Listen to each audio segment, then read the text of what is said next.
நாங்க பொருட்காட்சிக்கு போறோம். பை. எல்லோருக்கும் வணக்கம். இப்படி தாங்க நாங்கள் மதுரை தல்லாகுளத்தில் இருக்க தமுக்கம் மைதானத்தில் நடக்கிற அரசு பொருட்காட்சிக்கு கிளம்புனோம். தமுக்கத்துக்கு எல்லா இடத்துல இருந்துமே நிறையா டவுன் பஸ் ஃபெசிலிட்டி இருக்குது. அதனால் பஸ்ஸில் வரவங்க தமுக்கத்தில் இறங்கிக்கிங்க.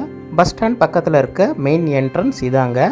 நம்ம மெயின் என்ட்ரன்ஸ் வழியாகவே உள்ளே நுழைய முடியும். அந்த இடத்துல ஆனால் டிக்கெட் எடுக்க முடியாது. நாம் சுற்றி பின்னாடி போய் தான் டிக்கெட் எடுக்கணும். இதுவே நீங்கள் 2 வீலரில் வந்தீங்கன்னா காந்தி மியூசியம் ரோட்டுக்கு வந்து லெஃப்ட் சைடில் பார்த்தீங்கன்னா பொருட்காட்சிக்கு போகிற என்ட்ரன்ஸ் இருக்கும். அது வழியாக நீங்கள் உள்ளே வந்து வண்டியை பார்க் பண்ணிக்கலாம். 2 வீலருக்கு 10 ரூபா பார்க்கிங் கட்டணம் வசூல் பண்ணுறாங்க.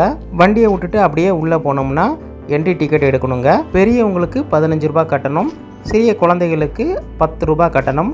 3 வயசுலேருந்து 12 வயசு வரைக்கும் உள்ள குழந்தைகளுக்கு நீங்கள் கட்டணம் உண்டு அப்படின்னு போட்டிருக்காங்க. 3 வயசுக்கும் கீழே இருக்க குழந்தைகளுக்கு கட்டணம் இல்லை. மற்ற எல்லா இடத்துலையும் என்ட்ரன்ஸ் ஃபீஸ் எவ்வளோ வாங்குகிறாங்க. ஆனால் இந்த அரசு பொருட்காட்சிக்கு பார்த்திங்கன்னா இன்னுமே பழைய மாதிரி தான் கட்டணம் ரொம்ப குறைவாகவே வசூல் பண்ணுறாங்க. அதனாலவோ என்னவோ தெரியல, நாங்கள் போன அன்றைக்கும் பார்த்திங்கன்னா கூட்டம் ரொம்ப அலமோதிச்சு. இவ்வளோ கூட்டமாக அப்படின்னு எங்களுக்கே ஆச்சரியமாயிருச்சு. மதுரையில் உள்ள பாதி பேர் தமுக்கத்தில் உள்ள பொருட்காட்சிக்கு தான் வந்திருப்பாங்க போல் இருக்கு.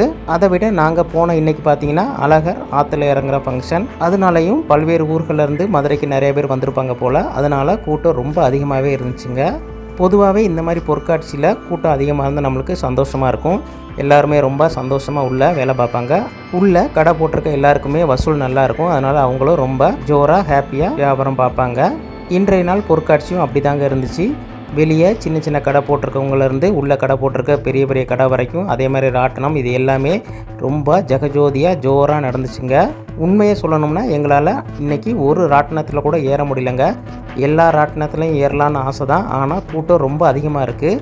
நம்ம ஒரு ராட்டினத்தில் ஏறணும்னா கிட்டத்தட்ட 1 மணி நேரம் வரைக்கும் வெயிட் பண்ணால் தான் ஒரு ராட்டினத்திலே ஏற முடியும் போல் இருக்குது. அதனால் நாங்களும் ஏதாவது 1-2 ராட்டினத்தில் ஏறிடலாம் அப்படின்னு கஷ்டப்பட்டு க்யூவில் நின்று பார்த்தோம். ஆனால் கூட்டம் ரொம்ப அதிகமாக இருந்துச்சுங்க. இவ்வளோ நேரம் வெயிட் பண்ணி எப்படி போகிறது அப்படின்னு தெரியாமல் நாங்கள் எந்த ராட்டினத்துலையும் ஏறவே இல்லை. வெளியே இந்த மாதிரி கடை போட்டிருக்க சின்ன சின்ன வியாபாரிகள்லையும் நிறைய பேர் பர்ச்சேஸ் பண்ணிக்கிட்டு இருந்தாங்க. அது பார்க்குறதுக்கு ரொம்ப சந்தோஷமாக தான் இருக்குங்க. உள்ள பெரிய கடை போட்டிருக்காங்க. ஆனால் இவங்களாம் பாருங்கள், நடைபாதையில் கடை போட்டிருக்கவங்க. அவங்கக்கிட்ட நம்ம இந்த மாதிரி கொஞ்சம் பர்ச்சேஸ் பண்ணோம்னா அவங்களோட வாழ்வாதாரமும் கொஞ்சம் நல்லாயிருக்கும். இன்றைக்கி வந்து நிறைய பேர் இந்த மாதிரி வெளியே உள்ள கடையிலையும் நிறைய பர்ச்சேஸ் பண்ணிக்கிட்டு இருந்தாங்க. இது ரொம்ப நல்ல விஷயந்தாங்க. பெரிய கடையில் நீங்கள் வாங்கினா கூட அந்த முதலாளி கொஞ்சம் பணக்காரர் இருக்க வாய்ப்பு இருக்குது. ஆனால் இந்த மாதிரி ஏழைகள்கிட்ட நீங்கள் பர்ச்சேஸ் பண்ணும்போது அவங்க தங்களோட வாழ்வாதாரத்தை கொஞ்சம் உயர்த்திக்கிறதுக்கு வழி இருக்கும். நாங்கள் டிக்கெட் எடுத்துகிட்டு உள்ளே போனோங்க. உள்ளே பார்த்திங்கன்னா எப்பயும் போல் கவர்மெண்ட் சைட்லேருந்து ஒவ்வொரு டிபார்ட்மெண்ட் வைஸாக அவங்களோட டிபார்ட்மெண்ட் சம்மந்தமான ஸ்டால்ஸை உள்ளே போட்டிருந்தாங்க. நாங்கள் எல்லா ஸ்டால்ஸுக்குள்ளேயும் உள்ளே போய் பார்த்தோம். எல்லாமே நல்லா இருந்துச்சுங்க. ஆனால் முன்னாடிலாம் இந்த மாதிரி ஸ்டால்ஸ் கொஞ்சம் பெருசாக போட்டிருப்பாங்க. ஆனால் இப்போ ரொம்ப சுருக்கிட்டாங்க. இட வசதி கம்மியானனால எல்லா அரசு துறை அவங்களோட டிபார்ட்மெண்ட்டை பற்றிய விஷயங்களை ரொம்ப சின்ன இடத்துல தான் எக்ஸிபிட் பண்ணுறாங்க. அடுத்ததாக எப்பயும் போல் உள்ள டெல்லி அப்பளம், அதுக்கப்புறம் பஜ்ஜி, அதுக்கப்புறம் ஐஸ்கிரீம், பாப்கார்ன், இந்த மாதிரி எல்லா தின்பண்டங்களும் உள்ளே இருக்குங்க. ஆனால் காஸ்ட் வைஸாக ரொம்ப அதிகங்க. என்ட்ரி டிக்கெட் எப்படி கம்மியாக வச்சுருக்காங்களோ அதுக்கு நேர்மாறாக உள்ள எல்லா பொருட்களுமே பல மடங்கு விலை அதிகமாக தாங்க இருக்குது. நாங்கள் வாங்கி சாப்பிட்ட ஒரு டெல்லி அப்பளத்தோட விலை 80 ரூபா. அதுக்கப்புறம் 3 மிளகா பஜ்ஜி வாங்கி சாப்பிட்டோம், அது 60 ரூபா. அதே மாதிரி ஸ்வீட் கார்ன் எவ்வளோன்னு கேட்டோம், 60 ரூபான்னு சொன்னாங்க. வெளியே கண்டிப்பாக 30 ரூபாய்க்கு கிடைக்குதுங்க. இந்த மாதிரி எல்லாமே டபுள் ரேட்டில் தான் உள்ளே வச்சு விற்றுக்கிட்டு இருக்காங்க. இருந்தாலும் எல்லாருமே விலையை பற்றி கவலைப்படாமல் சந்தோஷமாக வாங்கி சாப்பிட்டதை கவனிக்க முடிஞ்சிச்சு. ஐஸ்கிரீம்லேருந்து கூல்ட்ரிங்க்ஸ்லேருந்து எல்லாமே உள்ள ரேட் அதிகமாக இருந்தால் கூட மக்கள் அமோகமாக வாங்கி சாப்பிட்டுக்கிட்டு இருந்தாங்க. இந்த மாதிரி பொருட்காட்சியில் நம்ம ஃபேமிலியோடு வரும்போது அவங்களுக்கும் வாங்கி கொடுத்து நம்மளும் வாங்கி சாப்பிட்றதுல ஏதோ ஒரு சந்தோஷம் கிடைக்குதுங்க. நான் சின்ன வயசுலேருந்து பொருட்காட்சிக்கெலாம் போய்கிட்டு இருக்கேன். அப்போ இருந்து இப்போ வரைக்கும் இந்த டெல்லி அப்பளம் மட்டும் மாறாமல் எல்லா கடைகளையும் எல்லா பொருட்காட்சியிலையும் இடம்பெற்றிருக்கு. அவங்க தர அந்த பொடியோட டெல்லி அப்பளத்தை நம்ம வாங்கி சாப்பிட்றது ரொம்ப சுவையாக இருக்குங்க. உள்ள ராட்டினங்களை பொறுத்த வரைக்கும் பெரிய பெரிய ராட்டினமாக இந்த தடவை நிறையா போட்டிருக்காங்க.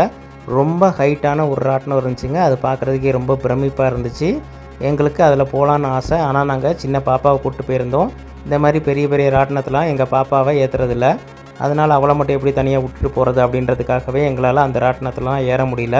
ஜெயிண்ட் வீலும் உள்ளே பெருசாகவே இருக்குங்க. அந்த ஜெயின் வீலில் போகலான்னு தான் நாங்கள் லைனில் நின்னோம். ஆனால் ரொம்ப கூட்டம் அதிகமாக இருந்தனால அந்த ஜெயின் வீல்லையும் எங்களால் ஏற முடியல. உள்ளே அதுக்கப்புறம் இந்த மாதிரி சின்ன சின்ன பம்கி ஜிமிக்கி விற்கிற கடை நிறையா இருக்குங்க. அந்த கடைகள்லையும் நிறைய கூட்டம் அலமோதுங்க.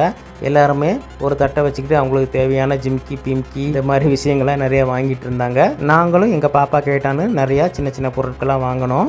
இவ்வளவு கூட்டம் கூடுற அந்த பொருட்காட்சியில் உள்ள மக்கள் குடிக்கிறதுக்காக ஒரு நல்ல குடிநீர் வசதி ஏற்பாடு பண்ணி தரல. இனியாவது அதிகாரிகள் உள்ள வர மக்களுக்கு நல்ல சுகாதாரமான குடிநீர் கிடைக்கிறதுக்கு ஏற்பாடு பண்ணணும். இப்படி எல்லா இடமும் சுற்றி ஜாலியாக என்ஜாய் பண்ணிவிட்டு கிட்டத்தட்ட ஒரு 3 மணி நேரம் நாங்கள் அந்த பொருட்காட்சியில் ஸ்பெண்ட் பண்ணோங்க. அதுக்கப்புறமும் பார்க்க வேண்டிய நிறையா ஸ்டால்கள்லாம் இருந்துச்சு. இருந்தாலும் கால் ரொம்ப வலிச்சனால அப்படியே எல்லாருக்கும் பை பை சொல்லிவிட்டு அங்கேருந்து கிளம்பிட்டோம். ஓகே ஃப்ரெண்ட்ஸ், நீங்கள் மதுரைக்கு அருகாமையில் இருந்தீங்கன்னா கண்டிப்பாக மிஸ் பண்ணாமல் இந்த பொருட்காட்சிக்கு ஒரு நாள் வாங்க.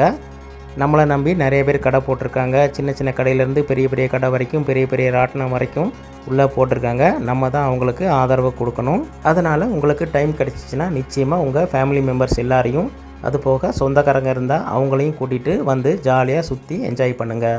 பணம்லாம் ஒரு பெரிய விஷயம் இல்லைங்க, நம்ம என்றைக்குனாலும் சம்பாதிச்சிக்கலாம்.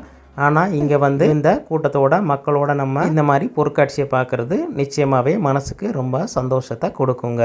அது போக நான் சொல்ல மறந்துட்டு, உள்ளேயே ஆடிட்டோரியமும் இருக்குங்க. அதில் நிறையா நிகழ்ச்சிகளும் நடந்துகிட்டு இருந்துச்சு. நாங்களும் அதில் நடந்த நிகழ்ச்சியை கொஞ்சம் நேரம் உட்காந்து பார்த்துக்கிட்டு இருந்தோங்க. ஓகே ஃப்ரெண்ட்ஸ், இந்த வீடியோ பிடிச்சிச்சின்னா இந்த வீடியோக்கு ஒரு லைக் கொடுத்துருங்க. எங்கள் சேனலை மறக்காமல் சப்ஸ்கிரைப் பண்ணிக்கோங்க. உங்கள் ஃப்ரெண்ட்ஸுக்கு இந்த வீடியோவை ஷேர் பண்ணுங்கள். தேங்க்ஸ் ஃபார் வாட்சிங். பாய்.